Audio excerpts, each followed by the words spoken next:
Soal waris, sebaiknya kapan pembagian harta waris setelah ayahanda meninggal dunia dan meninggalkan rumah cukup bernilai yang juga ditinggali ibunda? Rumah dibangun dari harta atau bekerja bersama setelah pernikahan? Dan bagaimana jika misal ada salah satu ahli waris mengharap menyegerakan karena keterpurukan materi, di sisi ahli waris lain ada yang tidak setuju alasan menghargai ibu? Jazakallah khair. Assalamualaikum warahmatullahi wabarakatuh. Assalamualaikum. Pertama kita doakan bersama, semoga dari penanya atau yang mewakili juga situasi yang serupa di antara kita diberikan kemudahan oleh Allah Subhanahu wa taala, yang telah meninggalkan terlebih dahulu dirahmati di kuburnya, diterima amal solehnya dan diberikan kekuatan pada keluarganya, dipersatukan kembali di akhirat kelak.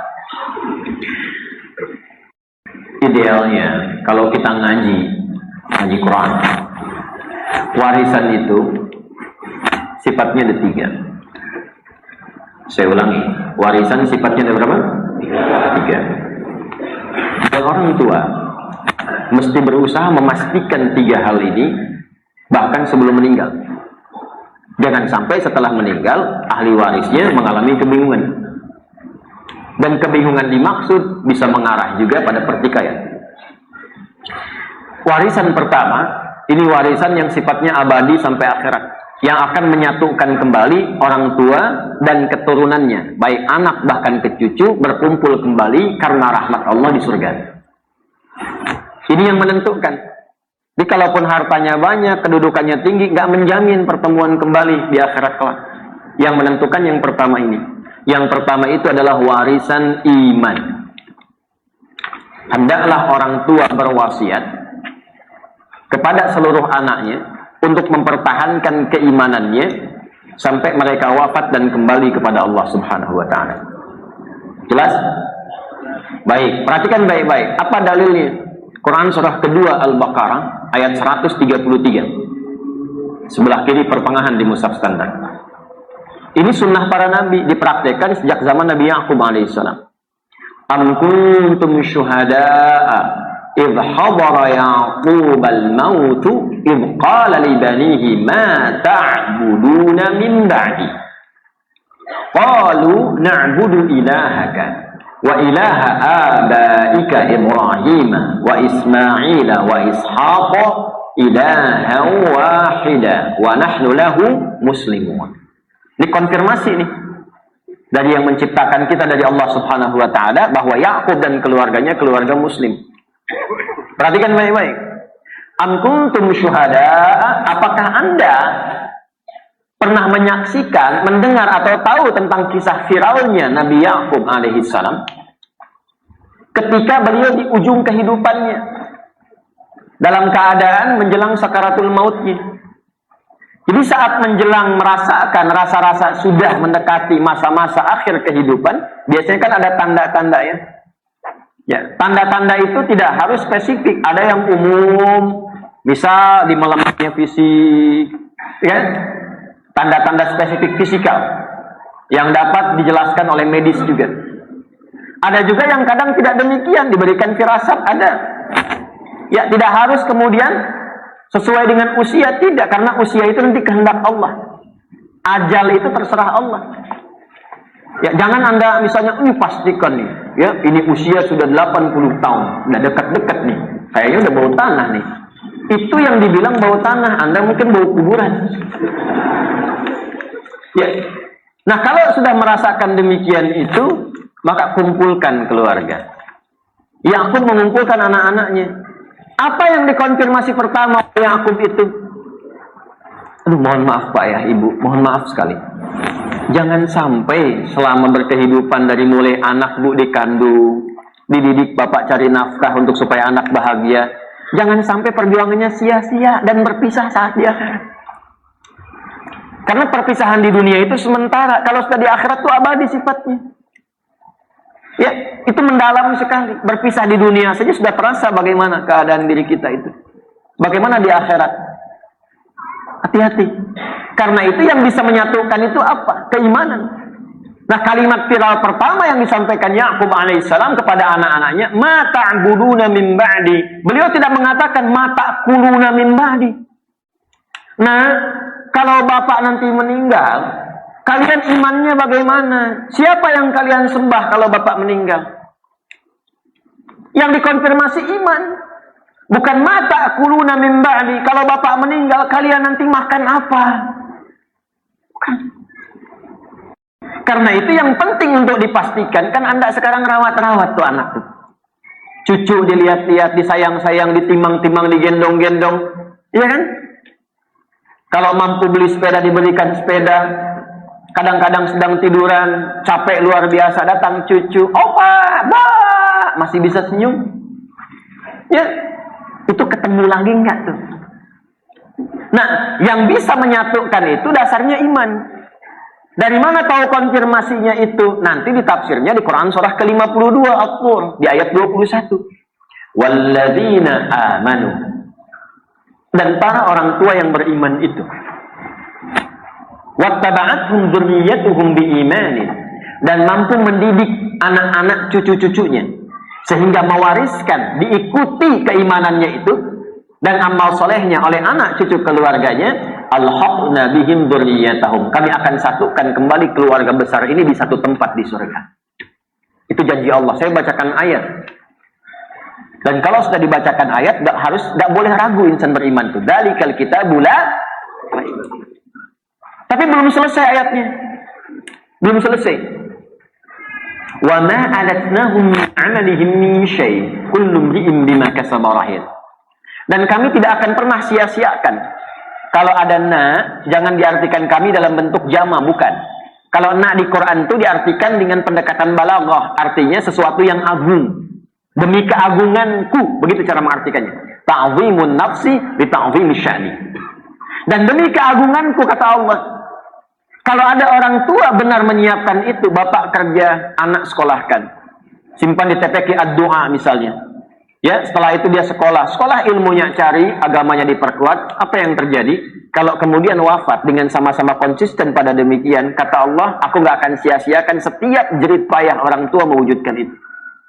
Lalu disatukan di akhirat kelak. Tapi itu pilihan. Kalau mau silahkan, kalau tidak resiko masing-masing. Tapi baiknya Allah kepada kita sebelum wafat ke diinfo duluan. Itu satu. Jelas? Nah, cari amalan-amalan yang jadi kebanggaan di akhirat. Kalau dunia itu sudah biasa. Saya ulang ya, dunia sudah biasa. Dapat Nobel, maaf, jangankan insan beriman, yang belum beriman banyak. Dapat penghargaan, gelar tertinggi banyak. Semua rata, itu dunia. Yang bangga itu saat anak bapak memanggil dan panggilannya langsung diperintahkan oleh Allah. Anak dipanggil, orang tuanya dipanggil, dan diviralkan, ditunjukkan kepada seluruh penduduk langit dan bumi. Nih, keluarga luar biasa. Kalau anak diperintahkan memberikan mahkota di kepala kedua orang tuanya, lalu dia menggandeng bapak ibunya, menggandeng pasangannya, diikuti semua keluarga besarnya, diviralkan di akhirat, diminta masuk surga, dan diminta semua malaikat menyambut di setiap pintu surga akan datangnya parade keluarga besar itu. Itu ada di Quran. Surah ke-13 ayat 23 sampai 24. Jannataha wa man salaha min abaihim wa azwajihim wa dzurriyyatihim wal malaikatu yadkhuluna 'alaihim min kulli bab salamun 'alaikum bima sabartum fa ni'ma uqbad dar. Ada anak-anak keluarga besar masuk lewat surga Aden, disambut oleh semua malaikat di depan pintu surga, mengucapkan selamat kepada mereka. Ternyata anak ini menggandeng bapak ibunya begini. Dan di Quran surah ke-35 Fatir ayat 33, tidak langsung menggandeng, tapi dipakaikan jubah kehormatan dulu, diberikan gelang-gelang emas. Lalu di hadis sahih di At-Tirmidzi dipakaikan mahkota kehormatan di kepalanya. Masya Allah, menggandeng bapak ibunya, pasangannya, diikuti anggota keluarganya. Siapa mereka ini? Ternyata di antara amalannya ahli Quran. Makanya maafkan saya. Kalau saya itu suka cerewet, maafkan saya. Dekati Quran, dekati. Walaupun cuma rajin ngaji, niatkanlah jadi bagian ahli Quran. Maafkan saya. Walaupun cuma ngaji, Pak, jangan tinggalkan Quran dalam sehari. Baca aja, walaupun satu halaman, baca. Itu karena saya sayang. Ya, naikkan menghafal, naikkan. Karena Masya Allah ya, kita Kita tuh nggak tahu ketemu lagi nggak dengan orang tua kita itu, anak-anak kita, kerabat kita, sahabat kita. Ya, maafkan saya. Jadi itu kalau dapat itu, nggak semua dapat. Dan itu yang memviralkannya Allah yang memerintahkan kita itu. Jadi saya melihat kenapa sih banyak orang tua membanggakan urusan dunia itu. Dunia itu biasa saja, karena yang lain juga bisa mendapatkan itu. Apa yang Bapak banggakan? Bagus, anak-anak itu bagus. Matematikanya bagus, fisikanya bagus, juara kelas bagus. Tapi kalau akhirat gak juara, apa investasinya? Sayang Pak. Saya tuh kenapa seringkali haru?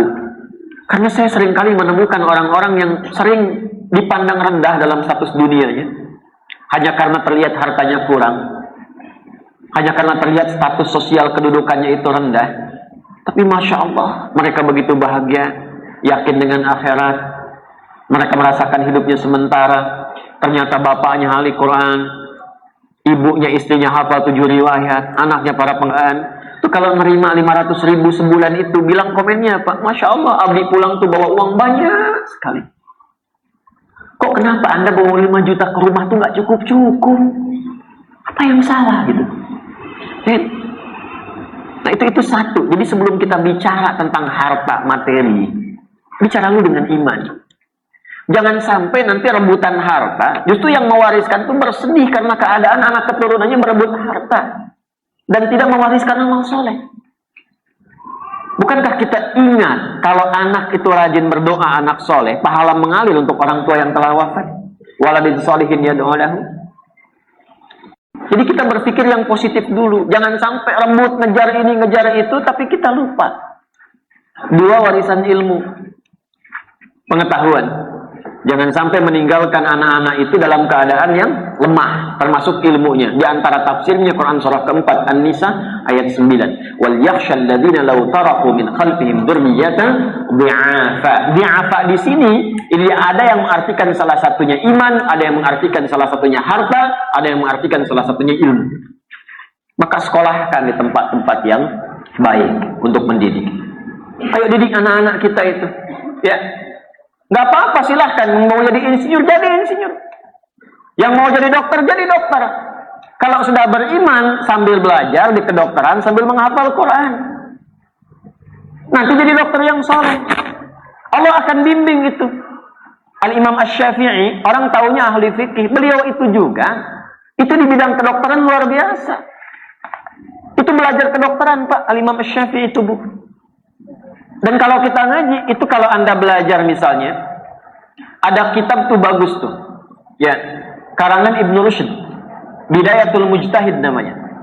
Bidayatul Mujtahid itu buku fikih muqarin, komparasi fikih. Itu yang nulis dokter bedah. Ibnu Rushd. Di orang-orang dulu itu nggak nanggung. Astronom, ahli Quran. Fisikawan, kimiawan, juga hafal Quran. Hidupkan dia dari sekarang. Selain mempercepat pengetahuan, itu meningkatkan kualitas amalan. Ilmu. Yang ketiga, baru harta. Saya kasih urutan yang paling ringan dulu dibawa hidup. Ya, kalau harta itu kan cukup berat dibawa kemana-mana, kata Ali bin Abi Thalib itu. Tapi kalau ilmu sudah masuk, dibawa kemana-mana ringan. Dan ilmu itu investasi harta. Semakin tinggi ilmunya, semakin menyesuaikan hartanya. S1 dengan S2, kalau melamar kerja, mana yang paling tinggi gajinya? S2. Kalau ada S3, mana yang paling tinggi gajinya? S3. Tapi ilmu kalah sama iman. Kalah sama iman. Ya, makanya kalau imannya kuat, gak terbatas pembelian rezekinya. Baru kita bahas yang ketiga, tentang warisan harta. Harta ini spesifik. Yang pertama dilakukan adalah, awas, ahli waris dulu. Keluarkan. Siapa aja ahli warisnya? Jelas? Halo? Ahli waris, ashabul furud. Sekarang pulang nanti ke rumah, keluarkan anggota keluarga satu-satu. 1, 2, 3, 4. Bikin oleh kita, ya, plus, tanda plus begini, yang paling gampang. Kanan kiri, suami istri, ke atas ayah ibu, maksudnya kakek nenek ke atas, ke bawah anak sampai cucu. Gitu aja simpelnya. Kalau semakin tarik ke kanan berarti saudaranya suami siapa. Tarik ke kiri saudaranya istri siapa. Semakin mendekat ke tengah, itulah ashabul furud. yang berhak sah pertama kali mendapatkan warisan, nggak terhalang. Semakin terus ke kanan, ke kiri, ke atas, ke bawah, itu potensial terhijab. Misal ada anak, ada cucu, sepanjang anak ada, cucu nggak dapat. Jelas ya? Ayah, ibu nggak terhijab, dapat bagiannya. Nah, bagian ini dikumpulkan. Kalau sudah ada, sudah ketahuan misalnya semuanya, maka bagian-bagian ini sekiranya ada yang wafat, dikeluarkan dulu hitungannya. Misal, ya, suami misalnya, ya, istri meninggal, ada suami ini, anak tidak ada, dapat setengah, anak ada, dapat seperempat. Misal, ya, kalau suami yang meninggal, ada istri, berapa bagiannya? Ada anak, berapa bagiannya? Keluarkan dulu bagian-bagiannya. Ya. Kalau sudah ketahuan semuanya sampai ke anak berapa dan sebagainya, minimal ketahui dulu bagian ini. Jadi kalau ada kasus misalnya suami meninggal dunia, meninggalkan anak, berarti ini ayah meninggal, bisa ibu kan? Setelah ketahuan ayah meninggal, meninggalkan apa nih? Harta bendanya berapa? Bisa dihitung. Kalau sudah tahu bagian-bagiannya, kita mengerti. Tinggal dipraktekannya saja nanti sesuai dengan kondisinya. Muqtadal hal. Ada rumah, rumahnya cukup bernilai. Tapi kalau dijual, ibu siapa yang rawat? Tinggal dengan siapa? Maka kalau sekiranya sepakat ini duduk, bermusyawarah, dapat paham semua, ini dilepas, nanti si kakak misalnya ibu sama kakak. Ya? Atau ibu sama adik. Tapi kalau sekiranya masih ada ibu nih, bagaimana caranya memberikan bagian? Karena harus dibagi nih. Ketika meninggal yang satu, ini mesti dibagi. Ketika akan dibagikan, oh ini nggak bisa dilepas nih, maka mungkin saudara yang lain bisa berkumpul. Sudah, bagian kamu dikeluarkan, nanti dibayarkan dari yang aku dulu. Ketika kamu mendapatkan dari situ, lalu kemudian diberikan bagiannya. Atau dibantu secara cicilan dari keluarga yang lain, disebut dengan infak. Infak sesama keluarga terdekat, itu di Al-Baqarah 215. Karena tahu bagian kalau dinilai sekian, nanti hasil dari situ ketika diberikan bantuan-bantuan, dijual misalnya rumahnya, dapat bagian, dibayarkan itu secara menyeluruh setelah itu mendapatkan bagian. Jadi solusinya enak. Solusinya enak. Pertama, ketahui bagiannya dulu. Yang kedua, kalau kita hukum membagikan, memang harus dibagikan setelah orang yang meninggal itu wafat. Tapi kapan dibagikannya, itu melihat pada kondisi, situasi dan kondisi yang menyesuaikan dengan keadaan-keadaan ahli warisnya. Paham sampai sini? Nah, jadi keluarga ini saya kira nanti duduk bersama, dilihat ini. Ya, kalau sekiranya ibu sepakat untuk dilepas, silahkan dilepaskan, dibagikan, tapi bakti kepada ibu itu mesti ditingkatkan. Tapi kalau misalnya ibu masih ingin di situ dan sebagainya, maka saudara yang lain membantu meringankan kesulitan yang dihadapi saudara yang ini dan bisa dikonfirmasikan dengan nilai sekiranya warisan yang kemungkinan didapatkan oleh anak ini.